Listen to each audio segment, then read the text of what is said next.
Academia Credo, para la reforma de toda la vida y la cultura. ¿Cómo están? Bienvenidos nuevamente a otro podcast de Academia Credo para la reforma de toda la vida y la cultura. Estamos acá intentando argumentar de alguna manera pues rápida, porque estos temas dan para mucho y podríamos platicar horas. Ya saben que para los que ya saben cómo nos ponemos, ¿para qué nos invitan? Dice la frase, el meme, ¿no? Pero vamos a tratar ahorita de sacar algunas conclusiones de lo que hemos estado viendo en podcasts anteriores acerca del naturalismo, del secularismo, el pluralismo que hemos estado viendo acerca de las cosmovisiones que están en conflictos con la cosmovisión bíblica cristiana, que es la que nosotros pues obviamente proclamamos, creemos, defendemos, y por eso realmente es lo que hacemos. Conclusiones que vamos a estar desarrollando hoy. Irónicamente, estas son conclusiones y a la vez principios fundamentales del naturalismo y el secularismo. Uh-huh. En podcasts anteriores hicimos incluso algunas aplicaciones de la vida diaria y hablamos hasta de la música, cómo refleja la cosmovisión secularista, pero aquí vamos a hablar un tanto más de cuestiones técnicas que ellos finalmente llegan a conclusiones y que a la vez son sus principios fundamentales. Y vamos a ir intentando en algunos puntos también hacer una contraposición con lo que la fe cristiana profesa en cuanto a esos puntos. Por ejemplo, número 1, el universo es, según el naturalismo, y finalmente debe ser una conclusión del secularismo, el universo es autoexistente y solitario. Dentro de las cosmovisiones contrarias al cristianismo existen varias teorías en cuanto al origen físico del universo. Una cosmovisión dice que un cataclismo singular hace billones de años. En su explosión expandió la materia y llegó a ser lo que hoy conocemos como el cosmos, ¿no? Algún día en el futuro distante, la materia que compone el universo va a colapsar y luego va a repetirse el proceso. Otros no están de acuerdo con esta teoría, sino que dicen que el universo ha existido siempre de manera infinita en el tiempo, sin principio ni final. Hacen del universo un Dios, ¿se recuerdan? Eso es lo que proclamamos los creyentes con el Dios de la Biblia, claro, que Él siempre ha existido, no tiene principio ni final. Y algunas conclusiones de estas cosmovisiones hacen ese reclamo. El infinito simplemente es Dios, porque ha existido siempre. En todo caso, el universo simplemente es, dicen algunos de ellos, ¿no? Científicos de estas cosmovisiones solo pueden estudiar el universo con cierta seguridad en su forma presente, ni siquiera con una certeza total, y lo hacen, de hecho, sin ninguna razón valedera, porque finalmente no hay propósito. Pero algunos son un tanto más atrevidos para hacer estas acusaciones, pero con tal de que los donantes sigan haciendo cheques y haciendo donaciones jugosas a la universidad, hay que seguir estudiando el universo, aunque realmente no hay propósito. Cualquiera sea la teoría que un naturalista sostenga sobre el origen del universo, este es el punto. Lo debe hacer por fe. Claro. Porque en el sentido de que debe de confiar en sus presupuestos. Claro. O a veces lo debe hacer desde y hacia la ignorancia. Claro. Debido a que el universo solo puede ser estudiado en su forma presente, lo único que les queda es especular sobre el origen. Especulación sobre el origen del universo. Pero es interesante. Esta es una parte final de aquel debate entre Douglas Wilson y Christopher Hitchens. Y le dice, bueno, Christopher Hitchens, tú como ateo admites que hay muchas cosas que el ateísmo aún no ha resuelto. Sí, le dice Christopher Hitchens. Okay. ¿Por qué escribes y argumentas como que si estas estuvieran resueltas? No, es inconsistente, ¿no? Entonces solo les queda especular sobre el origen. Claro. El escritor Eric J. Lerner, quien él cree que el universo es infinito, pero también es, si no estoy mal, es naturalista, él admite lo siguiente: no es posible, dice, probar científicamente que el universo es infinito. No es posible, dice él. Pero sí es posible reclamar que no tenemos evidencia observable de que el universo sea finito. Entonces es especulación. Claro. Es especulación y no es ciencia dura. No sé si realmente sea ciencia, porque rechazan al Dios que hace posible la ciencia. Entonces, no tenemos la certeza de que el universo sea infinito, pero tampoco tenemos evidencia de que sea finito. Entonces, aventurémonos a decir que es infinito. Probabilidad. Probabilidad, nunca certeza. Claro. Ahora, los creyentes, desde la cosmovisión, como dijimos, bíblico-cristiana, sostenemos algo distinto. Romanos 1, versos 19 al 20 dice: porque lo que de Dios se conoce les es manifiesto, pues Dios se los manifestó. Porque las cosas invisibles de Él, su eterno poder y deidad, se hacen claramente visibles desde la creación del mundo, siendo entendidas por medio de las cosas hechas, de modo que no tienen excusas. Así es. El cristianismo proclama que el universo fue creado por Dios en un punto en el tiempo. Génesis 1.1 dice, en el principio. Claro. El escritor de la carta a los Hebreos nos dice que, en Hebreos capítulo 11, verso 3, por la fe entendemos haber sido constituido el universo por la palabra de Dios. Así es. De modo que lo que se ve fue hecho de lo que no se veía. Y esto está en absoluta consonancia y armonía con el Tratado Cristológico de Pablo en Colosenses 1, cuando dice y se proclama autoritativa y dogmáticamente que todo fue creado por medio de Jesucristo y para Jesucristo. Él es por medio de quien la realidad vino a existencia, el cosmos vino a existencia, y el objetivo del cosmos es para su gloria. Así es. Entonces, nuestra perspectiva es radicalmente distinta a las conclusiones y principios fundamentales de cosmovisiones como el naturalismo y el secularismo. Claro, vemos una dinámica de objetivos claros, de razón, de sentido en la vida, en el cristianismo. La era de la sinrazón en la historia humana, que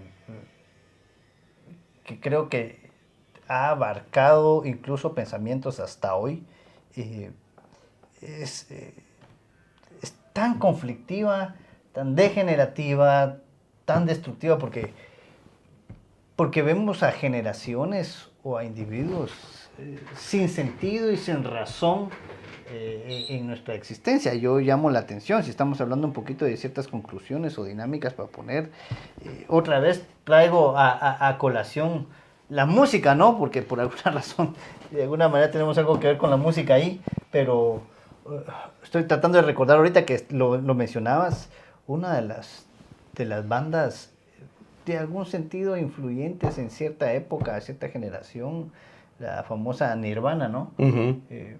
Donde el mismo el cantautor, el cantante principal, proclama y predica una vida sin razón y sin sentido, sin motivos de vida y para qué vivir, y él pues obviamente se suicida con esta implicación. Sin razón y sin sentido. Lo lamentable es que hay muchos jóvenes que creen en esto, y nuestra dinámica hoy es para que el cristiano de verdad entienda que nosotros sí tenemos una razón, un sentido, una certeza del por qué, para qué las cosas, cómo se constituyen. Bíblicamente hay una respuesta para el todo de nuestra vida y eso es importante que lo entendamos. Aquí acabo de jalar de mi biblioteca, de mi librera.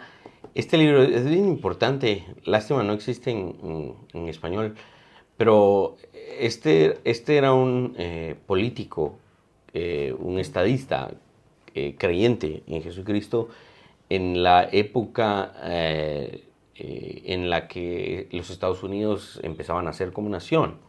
Él se llamaba Elías Boudinot y él escribe en contra de Thomas Paine. Tristemente Thomas Paine es mucho más famoso. Elías Boudinot casi no es recordado, pero en contra del concepto de la era de la razón de Thomas Paine y toda la influencia francesa, ¿no? De la revolución y todo esto. Elías Boudinot escribe este fantástico libro The Age of Revelation, la era de la revelación. Y el subtítulo es La era de la razón derribada y siendo expuesta como una era de infidelidad. ¿Verdad? Porque esto es bien interesante. Elias Boudinot habla acerca de la superioridad de la revelación por sobre la razón y cómo la razón realmente no puede existir sin la revelación y todo eso. Ahorita que mencionabas precisamente esto. Entonces, vamos precisamente conectando estos puntos en donde la razón, sin tener un ancla en la revelación, está perdida en estos puntos, ¿no? Cualquier estudio sobre el universo y sus partes refleja los atributos y los propósitos de Dios como el creador. Esas son finalmente no solo nuestras conclusiones, sino nuestros puntos de partida como creyentes. Esto significa que el orden creado es racional, pero no puramente racional, en el sentido de que surge como una explicación racional sin la ayuda de la revelación. Para nosotros, el orden creado es racional, es explicable, es predecible, es útil y es inteligible, pero solo la fe cristiana puede explicar el porqué. El naturalismo, el secularismo, el pluralismo no pueden dar estas explicaciones. Cierto escritor de ciencia, desde la perspectiva cristiana, dijo lo siguiente: los incrédulos pueden escuchar todas las notas de la ciencia, pero sin el contexto y la perspectiva teísta no podrán escuchar la canción. Tiene una muy buena, ahorita que estamos mencionando la música, creo que queda muy acorde este comentario, siendo ilustrativos en términos musicales, ¿no? Porque se puede escuchar las notas, pero sin ponerlas en orden, no existe una canción, una pieza, una composición, ¿no? Entonces, este es el primer punto del naturalismo y el secularismo, ¿no? El universo, según ellos, es autoexistente y es solitario. Nadie lo creó, es infinito, una especie de naturalismo, y me equivoco tal vez aquí si este científico, olvido su nombre, que estaba en silla de ruedas, Stephen Hawking, ¿verdad? Él finalmente, en uno de sus últimos artículos en una revista muy famosa, decía: el universo necesitaba llegar a existir, por lo tanto se creó a sí mismo, o declaraciones como esas, ¿no? Que realmente no tenían mucho sentido, porque en términos naturalistas no hay resolución para estos cuestionamientos. Vamos avanzando. Según el naturalismo y finalmente también el secularismo, lo único que existe es la materia. Esto lo hemos mencionado rápidamente, así que solo vamos a recordar. Para el naturalista no existe espíritu, no existe alma, no existe mente. El cristiano defiende que Dios creó al hombre con una parte inmaterial, la cual es parte de su composición como ser creado. Dios llama al ser humano a razonar con él. En aquel verso y en varios otros podríamos implicar esto, pero Isaías 1:18, donde dice: Dios, venid, razonemos. ¿Sí? Él se establece como la base de la razón, la forma o debido a que el ser humano puede razonar es porque Dios existe. Y Dios no llamó a otros seres a razonar con él, no llamó a los animales, no llamó a las plantas, llamó al hombre y a la mujer, al ser humano, a razonar con él. Sí, para que quede claro, o sea, nosotros entendemos que el ser humano pues, es esa cúspide de la creación de Dios, ¿no? El entender que Dios al hombre lo puso para señorear sobre la creación es importante, se lo vemos en la descripción del Génesis, ¿no? Para que señoree sobre los animales, los peces del mar, las bestias del campo, haciendo referencia a lo que estás diciendo. Al ser humano Dios le dio esas características, ¿no? Inmateriales para poder pensar, desarrollarse, esas características de razonamiento, que es lo que lo hace diferente de un animal, ¿no? Entonces, y que nosotros obviamente no creemos que esto fue producto de una evolución, sino que creemos que esto es producto de la creación misma de Dios. Dios ya lo estableció así, al ser humano lo creó con y lo dotó con estas características inmateriales para poder desarrollar, para poder razonar, para poder pensar, a diferencia de otros seres como los animales. Exacto. Ahora, sigamos viendo algunas de las implicaciones del naturalismo, el secularismo, el pluralismo, todas estas convicciones contrarias al cristianismo.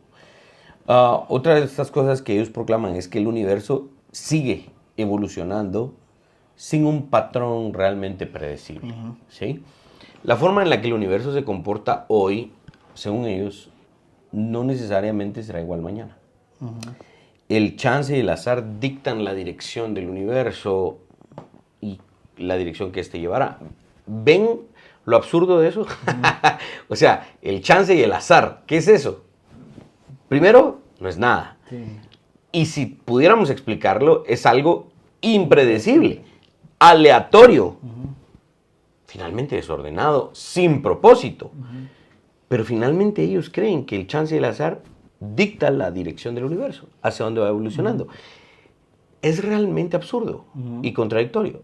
Debido a que no existe una respuesta divina para el naturalista, entonces todo es posible, todo está sobre la mesa, todo es permisible.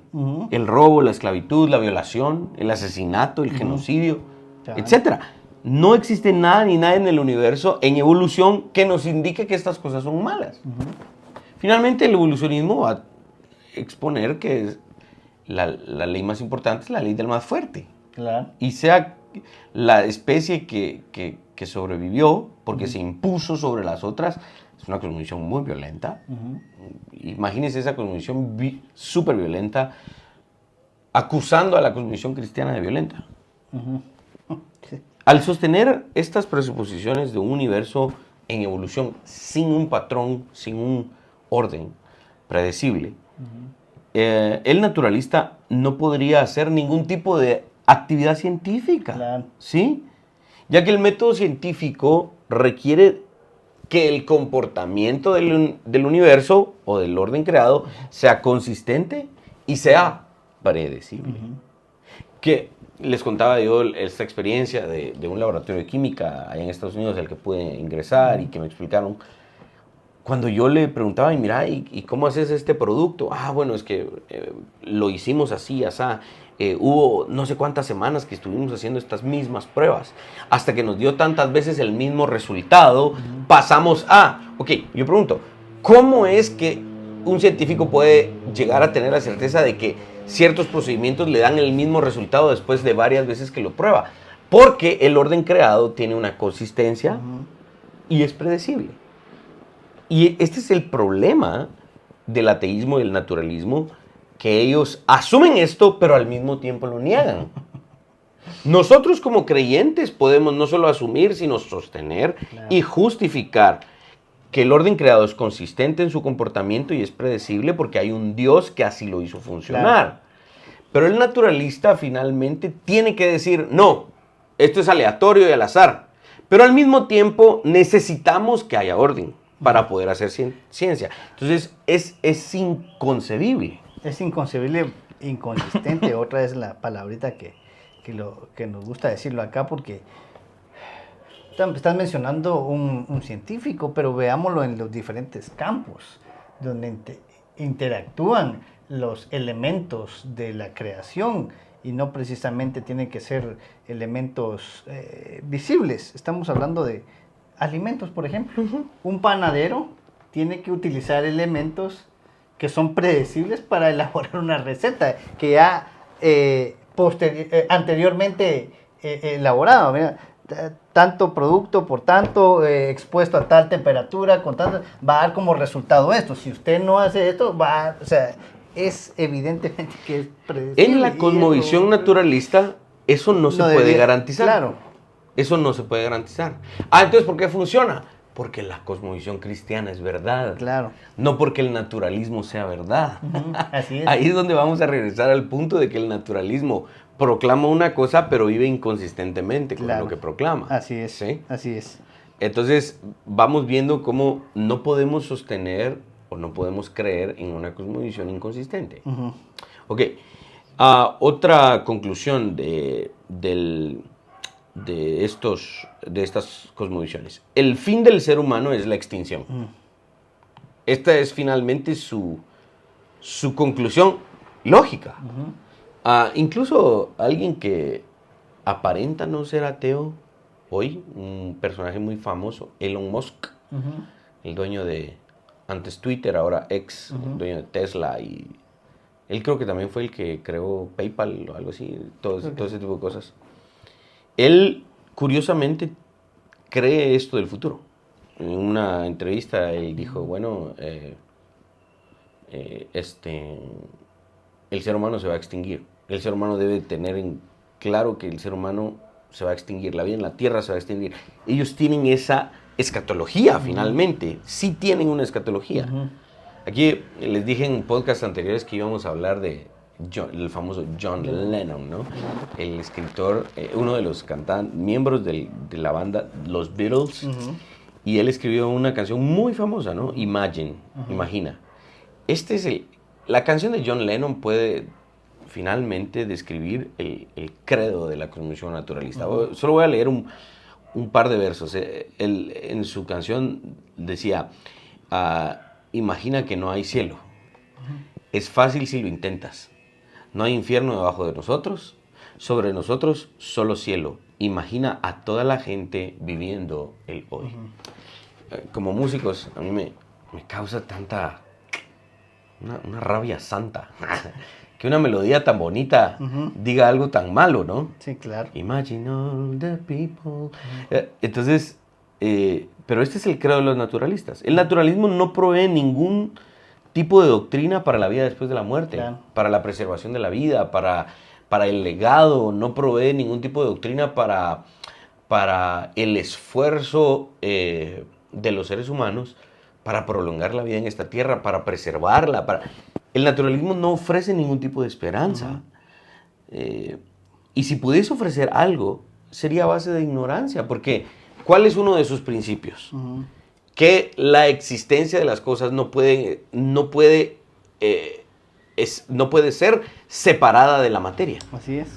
Entonces, cuando esa materia llega a su fin, muere o se desgasta, sea lo que sea, para el naturalismo no existe el más allá, ¿sí? Lo mejor que puede ofrecer el naturalismo entonces es la extinción del ser humano. Finalmente, para el naturalismo el ser humano no es más que una sustancia física, la aglomeración aleatoria de átomos sin propósito. Entonces, cuando nos digan a los creyentes, es que yo prefiero tener esa creencia de que cuando llega la muerte ahí se termina todo, en vez de tener una creencia fantasiosa como ustedes cristianos que creen que se van a ir al cielo, que su espíritu va a regresar a Dios, que su alma va a ser preservada en Dios, que van a tener una resurrección de la carne. Yo no creo en todas esas cuestiones fantasiosas. Ok, comparemos estos dos finales, estas dos escatologías. Para nosotros los creyentes es una historia de esperanza al final, sí, pero para el naturalismo, déjenme decirles, es un cuento muy tenebroso. Sin esperanza. Entonces vean cómo no solo la cosmovisión es inconsistente, sino que es perversa, tenebrosa, sin esperanza, oscura. De verdad, por eso es que muchos pensadores de estas cosmovisiones terminaban suicidándose y no encontraban objetivo a sus vidas. Aquí tengo el libro de W. Swire, en donde él habla de varios de estos pensadores naturalistas, existencialistas y todos estos filósofos, que finalmente varios de ellos terminaban buscando un sacerdote, un pastor, porque sus cosmovisiones no les proveían ningún tipo, ni una pizca de gozo para ver el futuro. Claro. Es muy... se me fue la palabra, el término. Triste el pensar, ¿sí?, que... Deprimente. Eso, es deprimente, es una conmovisión deprimente en algún sentido. O sea, y otra vez haciendo, cuando no hay Dios, todo es permitido, diría Dostoyevsky, ¿no? Sí. Lo que estamos viendo acá, todo es permisible, todo es posible, el robo, la violencia, la injusticia, y es inconsistente porque mucha gente que reclama ser de este tipo de cosmovisiones están peleando en puestos políticos, tratando de que no haya corrupción, que no haya injusticia, pero sus cosmovisiones dan a entender esto, entonces es inconsistente en sí mismo el ejercicio que se hace, ¿no? Cuando mencionabas la cuestión de la de la música, que hablas específicamente de John Lennon. Vi un videito por ahí donde había en estas Olimpiadas precisamente hubo tanta controversia, ¿no? Por términos ideológicos. Veamos entonces que es imposible que nos zafemos de la cuestión ideológica, no se puede estar sin una cuestión ideológica. Y estas Olimpiadas que acaban de pasar en Francia, pues causaron todo este revuelo, ¿no? Me hace pensar, por lo que estás mencionando, en una escena donde hay un partido de voleibol entre dos equipos, no sé si más es el equipo brasileño contra otras de voleibol, y creo que había una discusión entre ambos equipos, y al DJ dice alguien por ahí, lo mejor de todo fue el DJ, porque empieza con esta canción de John Lennon. Uh-huh. Entonces se calman, porque imaginemos a la gente viviendo en paz. Entonces, sigo otra vez siendo inconsistente, o sea, no Exacto. Se puede, si alguien quiere vivir en paz, de alguna manera tiene una razón y un sentido para eso. Exacto. No puede haber un sinsentido, una sin razón para buscar la paz, Sí, porque de acuerdo a John Lennon hay que vivir en paz porque sí. Claro. Sí, es arbitrario. Claro. No es realmente justificable. Uh-huh. Sí. Y en esta letra, por ejemplo, imagina que no hay cielo, pero más adelante dice que sobre nosotros solo el cielo. Entonces, ¿qué dice? O sea, no, hay inconsistencia en sí mismo. Y yo lamento que hay muchos cristianos que admiran todo esto.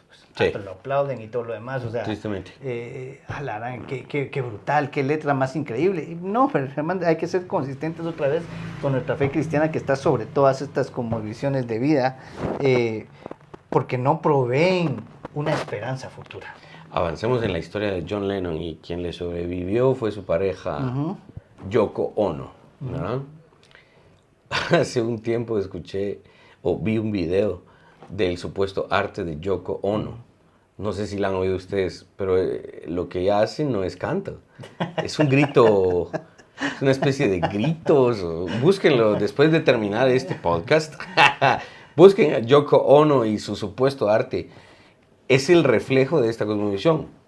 No hay sentido, claro. No hay orden.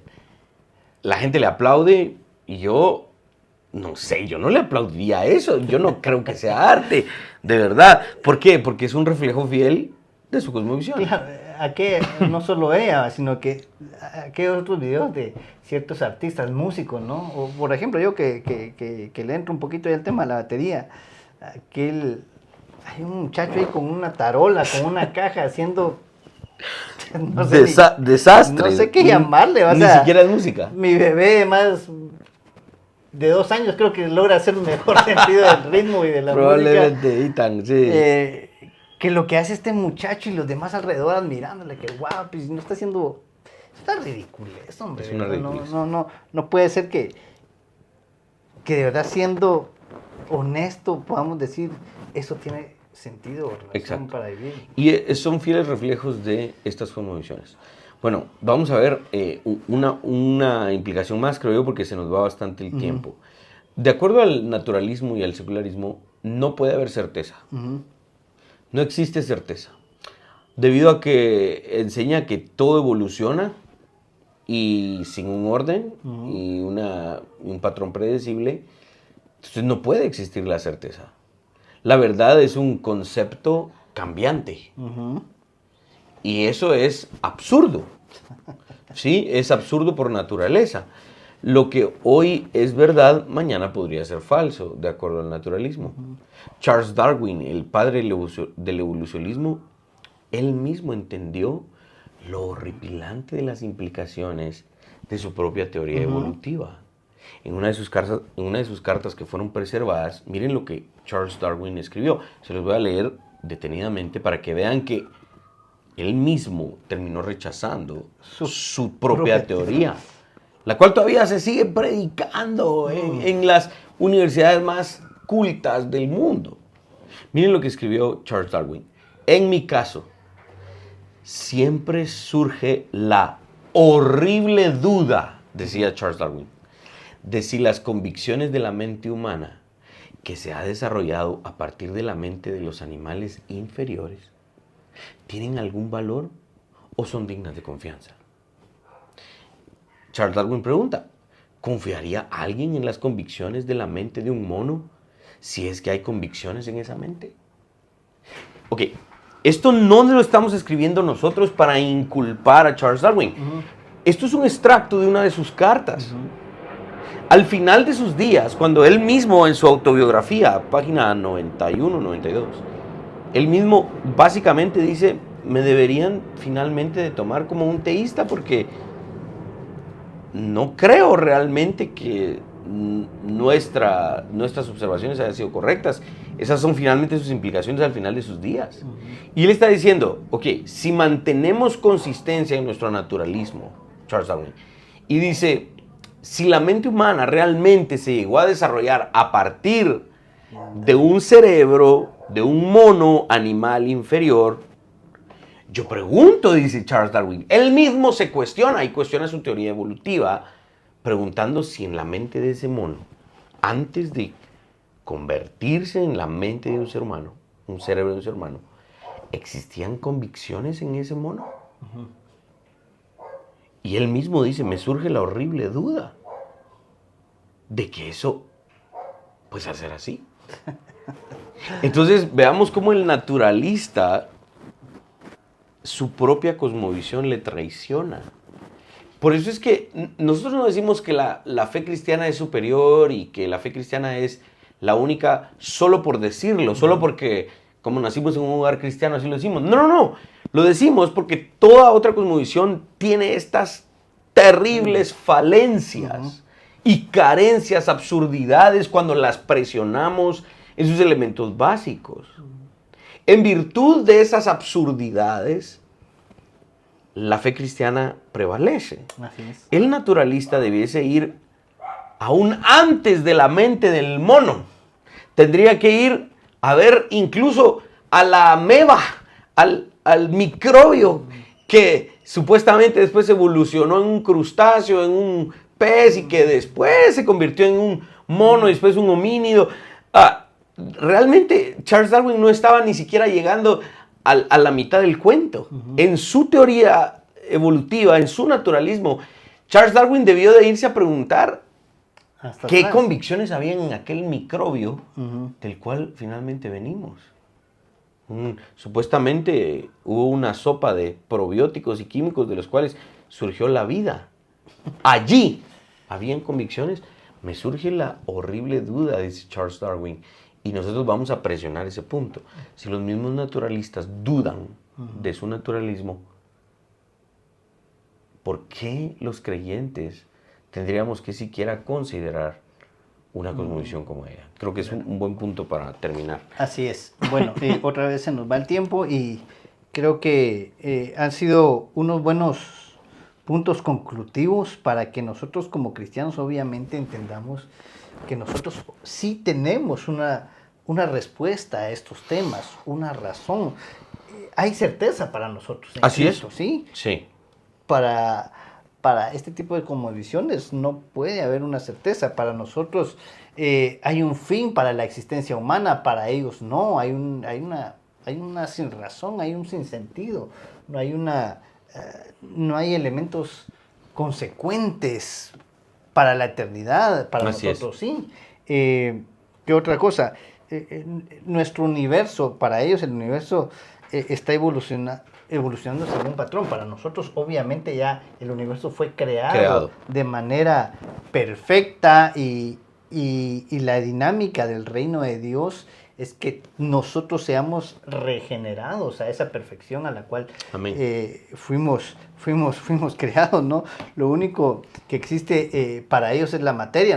Para nosotros no solo existe la materia, para nosotros sí existe la materia, pero existe todo aquello que es inmaterial también. Dios mismo es inmaterial. Exacto, el espíritu, el alma, la mente, todas las dinámicas de la razón, el pensamiento, la ética, la culpa, el odio, cuántas cosas podríamos hablar que son inmateriales, que vemos que son evidentes y que existen, ¿no? Entonces, el cristianismo a nosotros nos da una superioridad única a la cual ninguna otra cosmovisión puede apelar ni sostener, y que nosotros como cristianos pues podemos tener la certeza, la convicción, la paz, hermanos. Exacto. Que hay respuesta para todas estas preguntas y porqués de la vida. Así es. Dios nos bendiga, Dios nos siga fortaleciendo. Los esperamos en el próximo capítulo donde vamos a seguir desarrollando algunos puntos conclusivos de estas cosmovisiones. Hasta la próxima, nos vemos. Suscríbete y comparte. Reformemos juntos toda la vida y la cultura.